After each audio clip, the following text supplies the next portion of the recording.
ஊடகத்துறையை சார்ந்த நண்பர்களான உங்கள் மூலமா நான் முதல்ல கூறிக்கொள்ள விரும்புகிறது, இந்த மாபெரும் வெற்றிக்கு காரணமான அன்பார்ந்த தமிழ்நாட்டு மக்களுக்கு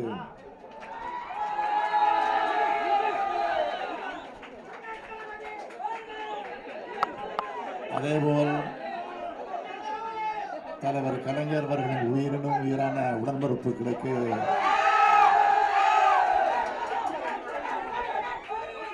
கோடான கோடு நன்றியை நான் தெரிவிச்சுக்க விரும்புகிறேன்.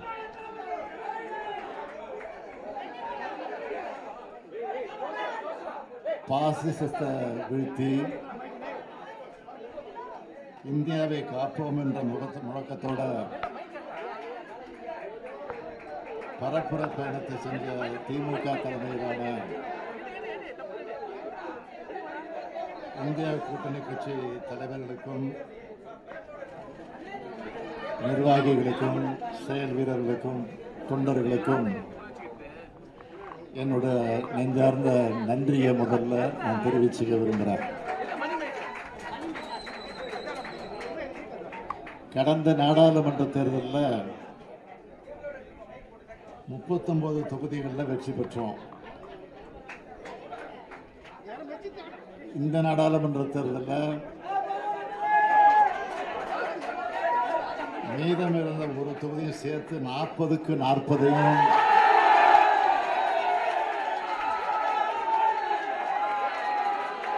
தமிழ்நாட்டு மக்கள் வழங்கியிருக்கிறாங்க. அகில இந்திய அளவில் இந்தியா கூட்டணியை ஜனநாயக சக்திகள் அனைவரும் சேர்ந்து உருவாக்கணும். 400 இடங்களில் வெற்றி பெறுவோம்னு சொல்லி தங்களுக்கு யாருமே எதிரியா இல்லைன்ற நினைப்பில் பாஜக கட்டமைப்பை அமைச்சது ஒரு பிம்பத்தை ஏற்படுத்தினாங்க. ஆட்சி அமைக்கும் தனி பெரும்பான்மைக்கு தேவையான இடங்களை கூட பெற முடியாத அளவுக்கு பாஜக இப்போ தள்ளப்பட்டிருக்கு. அது மாதிரி தான் இதுவரைக்கும் செய்திகள் வந்துகிட்டு இருக்கு. 2 நாட்களுக்கு முன்பு கூட கருத்து கணிப்புங்கிற பெயரில் உளவியல் ரீதியான தாக்குதலை பாஜக தொடுத்துச்சு. ஆனால் இந்த தேர்தல் முடிவுங்கிறது அரசியல் சாசனத்தை மாற்றிடலாம், வெறுப்பு பரப்புரைகளால் மக்களை பிளவுபடுத்தலான்னு நினைச்ச பாஜகவுக்கு எதிரான மக்களோட தீர்ப்பு இதுதான். எங்க கூட்டணியுடைய வெற்றி. பாஜகவோட பணபலம், அதிகார துஷ்பிரயோகம், ஊடக பரப்புரைன்னு எல்லாத்தையும் உடைச்செறிஞ்சு பெற்றிருக்கக்கூடிய இந்த வெற்றி மகத்தான வெற்றியாக, வரலாற்று சிறப்புமிக்க வெற்றியாக அமைந்திருக்கிறது.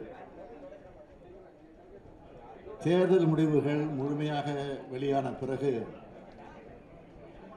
இந்திய ஜனநாயகத்தையும் அரசியல் சாசனத்தையும் காக்க தேவையான அரசியல் செயல்பாடுகளை திமுக தொடர்ந்து முன்னெடுக்கும். முத்தமிழறிஞர் தலைவர் கலைஞருடைய 100ஆண்டு நிறைவு விழா ஆண்டு இது.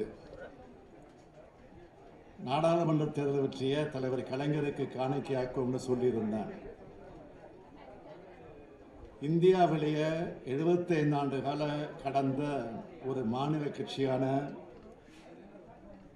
திமுகவோட இந்த தேர்தல் வெற்றியை, இந்த இயக்கத்தை 50 ஆண்டு காலம் கட்டி காத்து இயக்கிய தலைவர் கலைஞர்களுக்கு நான் இதை காணிக்கையாக்குகிறேன்.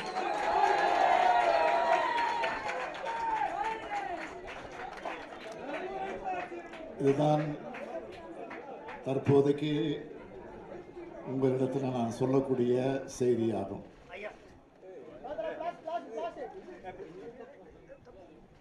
வேற ஒன்றும் இல்லையா?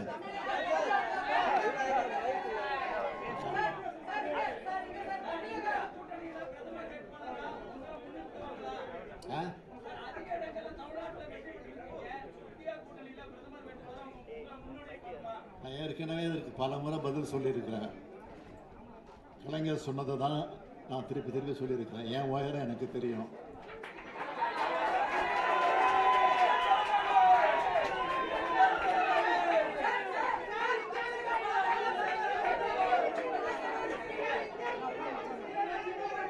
முதல்ல தேர்தல் முடிவுகளை முழுமையாக வரல.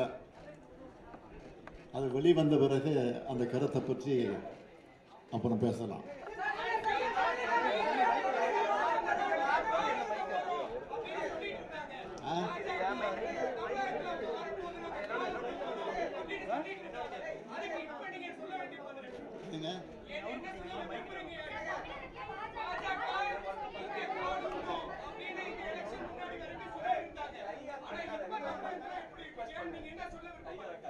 காது ஊன்றப்போ சொல்றேன்.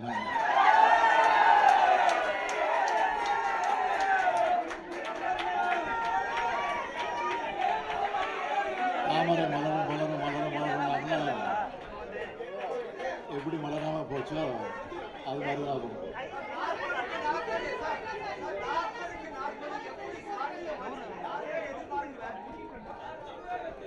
நாங்க எதிர்பார்த்தோம்.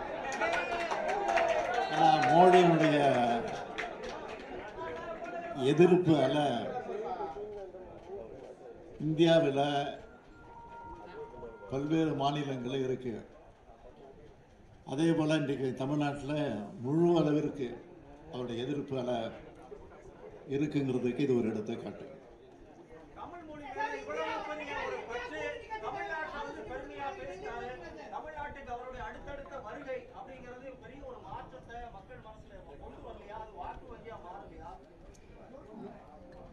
ஏற்கனவே அவர் ஒடிசால போய் என்ன பேசினாரு,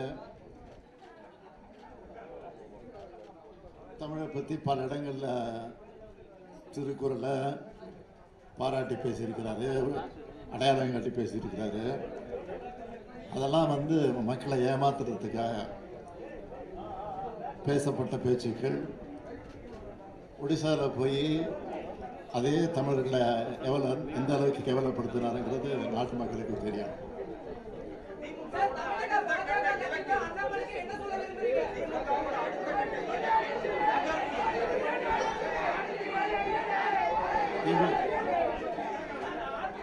நாளைய தினம் இந்தியா கூட்டணி கட்சியினுடைய கூட்டணி கட்சி தலைவர்கள் எல்லாம் டெல்லியில் கூட இருக்கிறாங்க. நான் அந்த கூட்டத்துக்கு போறேன். அதில் கலந்து பேசி முடிவு